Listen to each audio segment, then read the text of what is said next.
मेरी सहेली का नाम पिंकी था। वो गरीब लोग थे। पिंकी की बड़ी बहन सरिता वो बहुत खूबसूरत थी।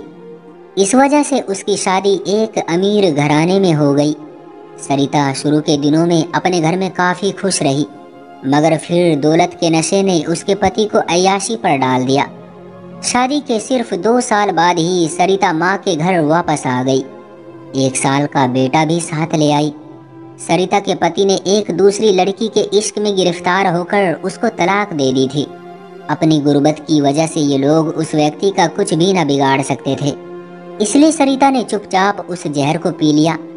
सरिता ने सोचा, घर बैठकर जलने कुड़ने से बेहतर है कहीं नौकरी की तलाश की जाए। बेटे की भी परवरिश करनी थी। वो हर रोज सुबह नौकरी की तलाश में ऑफिसों के चक्कर लगाने लगी। आखिरकार एक ऑफिस में उसको नौकरी मिल गई। ऑफिस का मालिक शेखर एक मेहनती व्यक्ति था। उसने अपनी मेहनत से अपना कारोबार जमाया था और अपने ऑफिस को चमकाया था। सरिता ने कुछ दिनों तक उसके ऑफिस में बहुत लगन और जिम्मेदारी से काम किया। शेखर उसके काम से खुश था क्योंकि वो मेहनत करने वालों की कदर करता था। सरिता का व्यवहार अपने ऑफिस के दूसरे लोगों के साथ भी अच्छा था। सरिता शरीफ लड़की थी, अपने काम से काम रखती थी। आजकल के जमाने की लड़कियों की तरह आजाद ख्याल और फैशन परस्त न थी। शेखर उसका स्वभाव और व्यवहार का बहुत मुआयना करता रहा। उसने महसूस कर लिया ये लड़की जीवन साथी बनाए जाने के लिए बेहतरीन है। मगर सरिता पर तलाक का धब्बा लग चुका था और वो एक बेटे की माँ भी थी, जबकि शेखर ने अभी तक शादी नहीं की थी। शेखर के माँ बाबा भी मर चुके थे। कोई भाई न था। एक बहन थी जिसकी शादी हो चुकी थी। वो अमेरिका में रहती थी। इस तरह से शेखर बिल्कुल अकेला था। उसकी शादी कौन कराता? काफी सोच विचार के बाद शेखर ने फैसला किया कि सरिता के घर वालों से मिलना चाहिए। अगर ये लोग लालची ना होंगे और अच्छे लोग हुए तो सरिता से रिश्ता कर लूंगा। वो अभी उन्हीं सोचों में गुम था, जबकि सरिता की तरफ से छुट्टी की एप्लीकेशन आ गई। 1 हफ्ते बाद वो ऑफिस आई। ये अच्छा मौका था बातचीत करने का। शेखर ने उससे पूछा कि इतने दिन की क्यों छुट्टी की थी। सरिता ने बताया कि उसके बाबा काफी बीमार हैं, घर में बहुत परेशानी है, इसलिए उसने छुट्टी ली। शेखर ने हमदर्दी जताई और कहा कि मैं तुम्हारे बाबा से मिलने के लिए तुम्हारे घर जाना चाहता हूँ। अगले रोज शेखर सरिता के साथ उसके घर आया। उसके बाबा के हालचाल पूछे और इस तरह 2-4 बार हालचाल पूछने के बहाने वो उसके घर के हालात अच्छी तरह देखभाल गया। शेखर को सरिता के घर वाले पसंद आए। वो गरीब जरूर थे, लेकिन शरीफ लोग थे। ये इत्तेफाक की बात है कि जब भी शेखर सरिता के घर गया, सरिता की छोटी बहन से उसका सामना ना हो सका। पिंकी उस वक्त या तो कॉलेज में होती या फिर घर में होती। अगर घर में होती भी तो जानबूझकर सामने ना आती थी। बहरहाल अच्छी तरह इत्मीनान कर लेने के बाद सरिता एक अच्छी पत्नी साबित हो सकती है और लोग भी लालची नहीं है। शेखर ने उसके माँ बाबा से उसका रिश्ता मांग लिया। सरिता के माँ बाबा एक दौलतमंद दामाद के पहले से ही डसे हुए थे। दूसरी बार भी रिश्ता एक दौलतमंद ही ने मांगा था तो वो सहम गए। सरिता के माँ बाबा ने शेखर से कहा कि अगरचे मेरी बच्ची की खुशकिस्मती है, तलाकशुदा और एक बच्चे की माँ होते हुए भी इतना अच्छा रिश्ता मुझे मिल रहा है, मगर मैं अपनी बेटी की शादी अमीर आदमी से करने से डरता हूँ। मेरा ख्याल है कि शादी अपने जैसे घराने में करो। पहले एक बार ये अमीर घराने से धुतकारी जा चुकी है, इसलिए अब हमें बड़े घराने घर की ख्वाहिश नहीं रही। शेखर ने कहा, अंकल सभी लोग एक से नहीं होते। फिर मैं पैदाइशी अमीर नहीं हूँ, ना मैं सोने का चमचा लेकर पैदा हुआ था। जो कुछ भी बनाया है और कमाया है अपनी मेहनत और लगन से। मैंने वक्त को बर्बाद नहीं किया।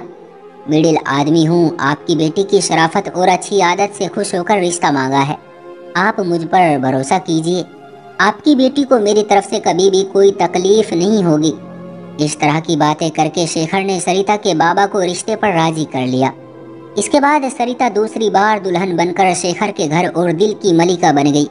शेखर बहुत अच्छा पति साबित हो रहा था। सरिता बहुत खुश थी। वो सोच भी नहीं सकती थी कि कभी दोबारा किस्मत भी उस पर मेहरबान होगी और वो घर आबाद कर सकेगी।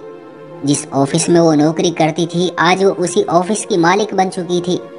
शेखर ने उस पर यह पाबंदी भी न लगाई कि वो अपने पहले पति के बेटे को अपने साथ नहीं रख सकती, लेकिन उसका बेटा अपनी नानी से घुल मिल गया था, इसलिए उसने अपने बेटे को नानी के पास ही रहने दिया।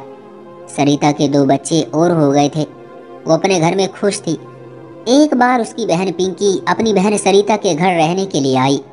अगली सुबह सबने बाहर घूमने का सोचा, लेकिन सरिता ने अपने पति को कहा कि मेरी तबीयत ठीक नहीं है, तुम जाकर पिंकी और बच्चों को घुमा लाओ।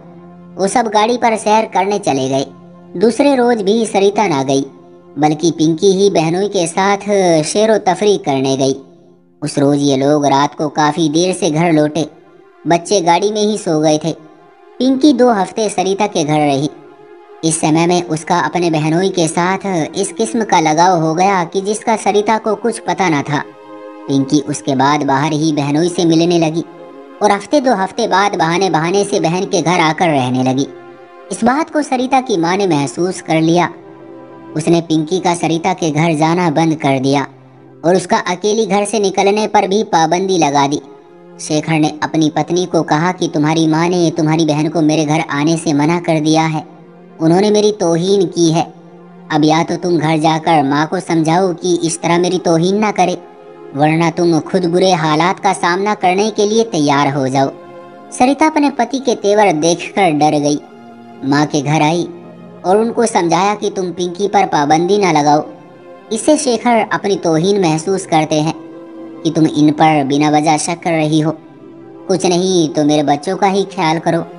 एक बार मैं पहले भी उजड़ चुकी हूँ, अगर दोबारा उजड़ी तो लोग क्या कहेंगे?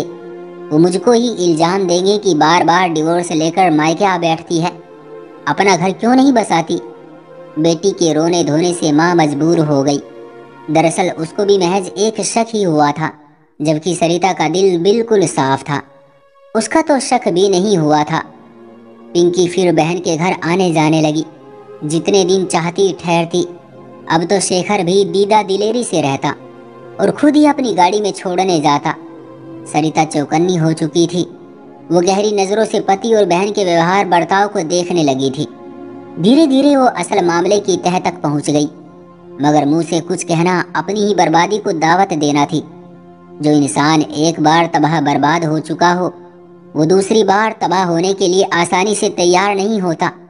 सरिता ने आंसू पी लिए, लब सी लिए और मुंह पर ताले लगा दिए। नौबत यहाँ तक पहुंच गई कि वो सब कुछ अपनी आंखों से देखती और कुछ ना कहती। माँ बाबा से भी कुछ ना कहा। शेखर का व्यवहार बदलता गया, यहाँ तक कि उसने बच्चों को भी हॉस्टल में छोड़ने का सोच लिया। सरिता इनकी जुदाई बर्दाश्त न कर सकती थी। वो विनती करने लगी कि बच्चों पर ये जुल्म मत करो, जब मैं उनकी देखभाल अच्छी तरह कर सकती हूँ फिर क्यों ये हॉस्टल में डाल रहे हो। शेखर को तो अपनी दौलत का घमंड था। उसने बच्चों को एक हॉस्टल में एडमिट करा दिया और पत्नी से ये कहा कि मैं ये सब उनकी अच्छी शिक्षा के लिए कर रहा हूँ। बच्चों के जाते ही सरिता का दिल और घर दोनों वीरान हो गए, लेकिन शेखर खुद को आज़ाद और हल्का महसूस करने लगा। उस पर बच्चों की भी जिम्मेदारियां ना रही थी, जबकि सरिता के लिए अब घर में कोई ज़्यादा काम ना रहा था और वो घर में तन्हाई काटने लगी। बच्चों के कामों में वो खुद को भूली हुई थी। बच्चे दूर जा चुके थे, उसे वक्त काटे नहीं कटता था। इधर अपने पति और सगी बहन के दिए हुए घाव बढ़ने लगे। शेखर पत्नी की बहाने बहाने से तौहीन करता और बुरी तरह उसको नज़रअंदाज कर रहा था। वो हर हाल में पिंकी से शादी करना चाहता था, मगर उसकी पत्नी इस राह में कांटा थी। उसके होते हुए किसी भी हालत में पिंकी से शादी नहीं कर सकता था। पिंकी घर से कंप्यूटर सीखने के बहाने से निकलती थी। एक दिन वो कंप्यूटर सीखने गई थी कि फिर न लौटी।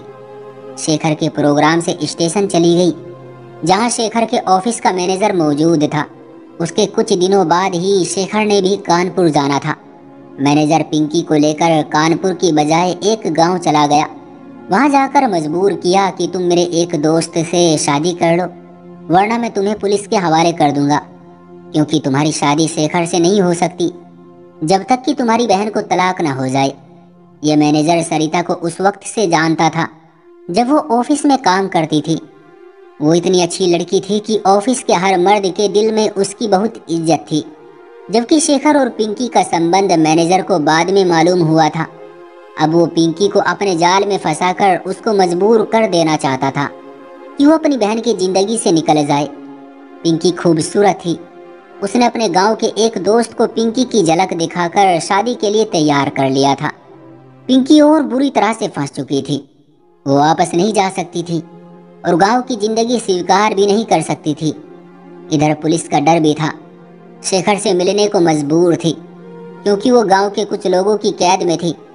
इस तरह मैनेजर ने उसकी शादी अपने एक दोस्त से करवा दी। शादी का एक हफ्ता हुआ उस व्यक्ति के साथ गुजारने के बाद पिंकी ने भी हथियार डाल दिए और अपने पति से कहा, तुम मेरे बाबा को खबर पहुंचा दो। अगर उन्होंने मुझे स्वीकार कर लिया तो ठीक, अगर स्वीकार नहीं किया तो फिर मैं तुम्हारे साथ यही सारी जिंदगी गांव में गुजार दूंगी। मैनेजर ने हालात बाबा को लिख दिए और ये भी लिखा कि जब तक आप उसको स्वीकार न करेंगे, जब तक उसकी आस टूट न जाए, वो वापस लौटने का ख्याल करती रहेगी। दिल्ली पहुंचकर फिर से अपनी बहन की जिंदगी में जहर घोल देगी। अपनी शादीशुदा बेटी और उसके बच्चों का भविष्य बचाने के लिए आपको कुछ दिन अपने दिल पर पत्थर रखना होगा। पिंकी के बाबा पहले ही उस बेटी से परेशान थे। उन्होंने मैनेजर का कहा माना और लिख दिया कि तुमने घर से भागकर शादी कर ली है, इसलिए अब तुम्हारे लिए हमारे घर के दरवाजे बंद हो चुके हैं। घर लौटकर मत आना वरना हम तुम्हें कत्ल कर देंगे। पिंकी डर गई, वो मायूस हो गई। कोई और रास्ता न पाकर उसने गांव की जिंदगी से समझौता कर लिया और सरिता का भी ख्याल छोड़ दिया क्योंकि अब वो किसी दूसरे व्यक्ति के साथ शादीशुदा दिन रात बसर कर चुकी थी और उसको डर था कि शेखर उसको स्वीकार न करेगा। पिंकी 2 साल उदास और बेचैन रही। जब एक बच्चे की मां बन गई तो उसका दिल थोड़ा थोड़ा गांव में लगने लगा। जिससे उसकी शादी हुई थी वो भी बहुत अच्छा आदमी था। उसने पिंकी का ख्याल अच्छी तरह रखा। धीरे धीरे उसके घर की 4 दीवारी आधी होती चली गई। उस गांव में ना तो बिजली थी और ना कोई सहूलियत। जहां पिंकी रहती थी उसके पति की थोड़ी सी जमीन और जमीन के बीचों बीच एक बड़ा सा मकान था जिसके 2 कमरे ईंटों के बने हुए थे और 4 दीवारी कच्ची बनी हुई थी। घर में हाथ से चलाने वाला एक नल लगा हुआ था। पहले पिंकी इस जिंदगी से समझौता करती ही ना थी, मगर अब वो इस घर और घर के माहौल को भी साफ सुथरा रखती थी और घर के अंदर उसने बाग और फुलवारी लगाई थी जिसकी देखभाल करके अपने वीरान दिल को खुश करती थी। इधर शेखर पिंकी का इंतजार करते करते हार बैठा है और फिर वो दोबारा अपनी पत्नी के साथ अच्छी तरह रहने लगा और अपनी पत्नी को खुश रखने लगा और अपने बच्चे को भी वापस घर ले आया। वो समझता था कि पिंकी बेवफा निकली, वो किसी और के साथ भाग गई है। वो अब उससे नफरत करने लगा था, लेकिन सरिता से भी इतनी मोहब्बत नहीं करता था जितनी वो पहले किया करता था। लेकिन सरिता ने भी बच्चों के साथ जिंदगी से समझौता कर लिया था। वो अपनी बहन को माफ नहीं करना चाहती क्योंकि उसकी बहन ने उसके घर की खुशियां और उसके पति को दूर किया था। लेकिन उसको अपनी बहन पर तरस भी आता था। कहाँ तो वो शहर में रहती थी और कहाँ अब देहाती जिंदगी बसर करने पर मजबूर थी। अगर वो अपनी बहन के रिश्ते का लिहाज करती तो शायद कुदरत उसको ये सजा न देती। क्यों दोस्तों, आपका क्या कहना है इस कहानी के बारे में? कमेंट करके हमें जरूर बताएं। वीडियो को लाइक करके चैनल को सब्सक्राइब कर लीजिए और साथ में घंटी को दबाकर ऑल पर सेट कर लीजिए ताकि आने वाली वीडियो आपको तुरंत मिले। मुझे दीजिए अगली वीडियो तक इजाज़त। तब तक के लिए धन्यवाद।